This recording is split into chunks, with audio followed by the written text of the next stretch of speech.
Hey, it's Phil from smilinggardener.com. It's Sunday, June 21st, the longest day of the year in the Northern Hemisphere.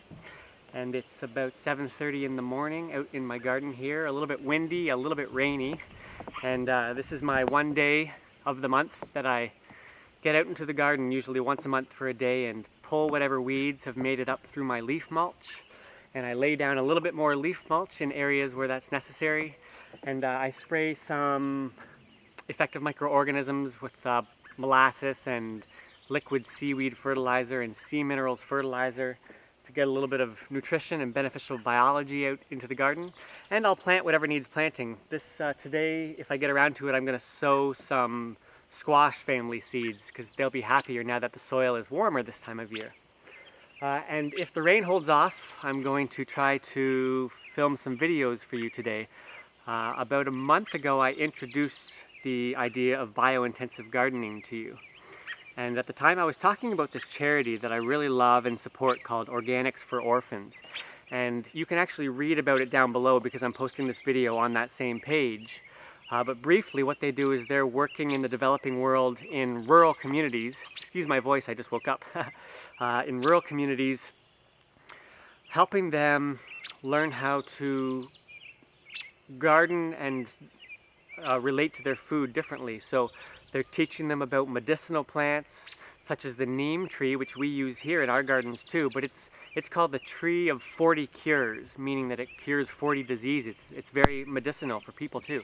So they're teaching about how to grow medicinal plants and how to grow more nutritious plants in general, trying to get away from some of these foods like corn that are really being overconsumed in many parts of the world and getting to more nutritious kinds of plants.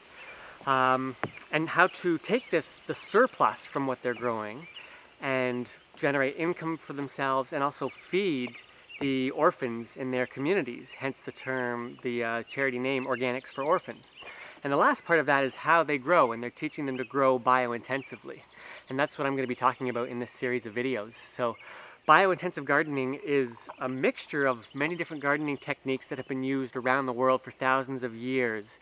Really brought together by a guy named Alan Chadwick, who was bringing together biodynamic gardening of Rudolf Steiner and the French intensive method of growing really intensively, among other methods, and bringing those together. It's been revised by a guy named John Jevons and his Ecology Action Project, and he's really brought it around the world, so it's now being used all around the world. And so what biointensive gardening is if you want to grow nutritious food and get high yields on a relatively small parcel of land, and you want to do that sustainably without using too many inputs, including water and fertilizers, and you're willing to put in the physical work to do that, that's what biointensive gardening is. And some people say that the claims put forth by biointensive gardening about how much you can increase your yields and how much less inputs you can use are quite exaggerated, and I agree with that.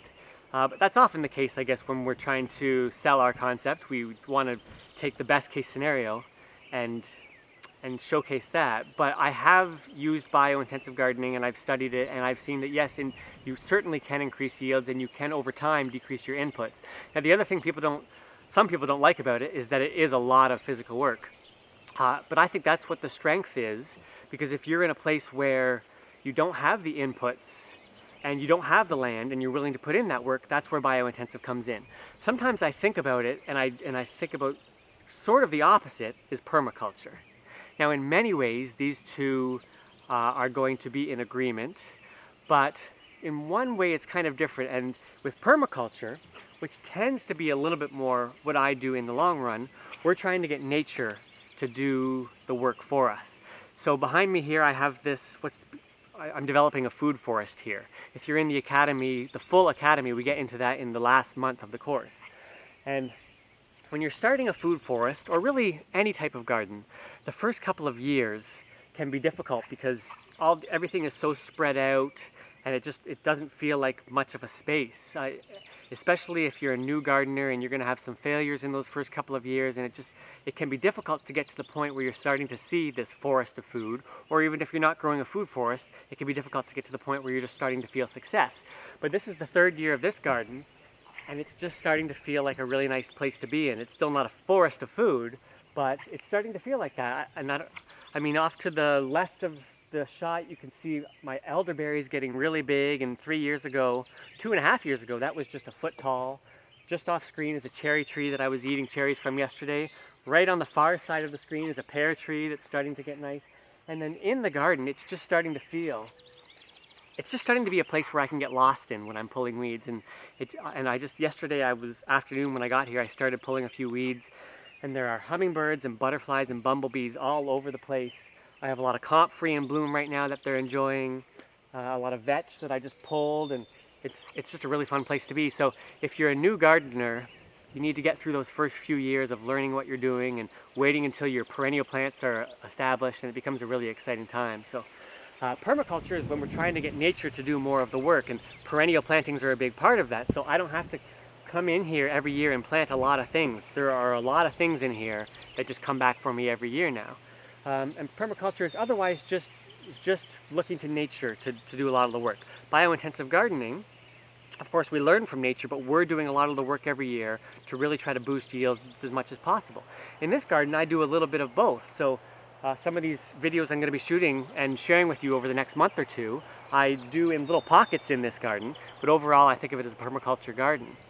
So I think that's all I wanted to share today, and I'm going to, if the rain holds off, I'm going to start shooting a few videos, and that's all for now, so I'll see you soon.